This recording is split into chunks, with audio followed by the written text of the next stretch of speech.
जिसको देखो मुंह फूला ही रहता है। हाँ? मुंह फूल जाए तो समझ जाइए पिछले जन्म में ये लोग गुब्बारा रहे होंगे। हाँ, एक लड़का मुंह फुलाकर बैठा था तो बगल वाला कह रहा तो पिछले जन्म का गुब्बारा था क्या? तो ये बात मैंने उसी दिन सुनी थी। तो मंथरा ने कहा महारानी कोप भवन में जाओ, क्रोधागारम प्रविश्याथ, क्रोधागार में जाओ और सुनो, ये राजशाही वस्त्र उतारो, गहने उतारो, मैला कुचैला वस्त्र पहनो और सुनो, जब वहां पर आए थोड़ा त्रिया चरित्र करना, फिर वरदान मांगना। अब बताओ कैसे वरदान मांगोगी?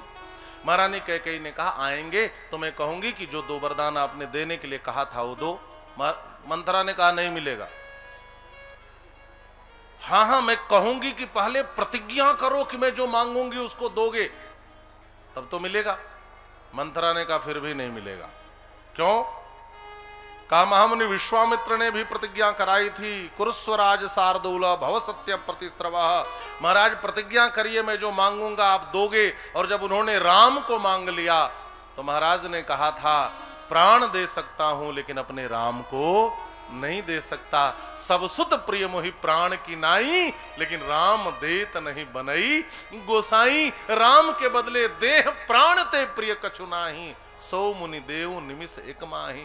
राम की बात आएगी तो प्राण दे देंगे महाराज, लेकिन राम को कभी बन नहीं भेजेंगे। तब कैकेयी ने पूछा गुरुजी ये बताइए कैसे वरदान मांगूंगी कि मिलेगा? शिष्यत्व स्वीकार कर लिया महाराज। अब बिना शिष्य बने असली शिक्षा मिलती भी नहीं है।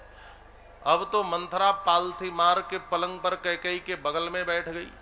मंथरा ने कहा ध्यान से सुनना जो मैं तुझे सिखा रही हूं। पहले आए तो त्रिया चरित्र करना, सीधे मुंह बात मत करना। और वरदान कब मांगना? जब वह राम की सौगंध खा लें। उनसे कहना कि राम की सौगंध खाओ, मैं जो मांगूंगी वह दोगे। और राम की सौगंध खाकर यदि वर नहीं दिए तो जिसकी सौगंध खाई जाती है उसी का अहित होता है कैकेयी। यदि सौगंध खाकर वर नहीं दिए, वरदान नहीं माने, तो भी अहित राम का ही होगा। और सौगंध खाकर राम को वन भेज दिए तो भी अहित राम का ही होगा। इस प्रकार से हम राम को आराम बना करके छोड़ेंगी, लेकिन याद रखना सौगंध खिला करके ही वरदान मांगना। मानसकार ने भी लिखा है।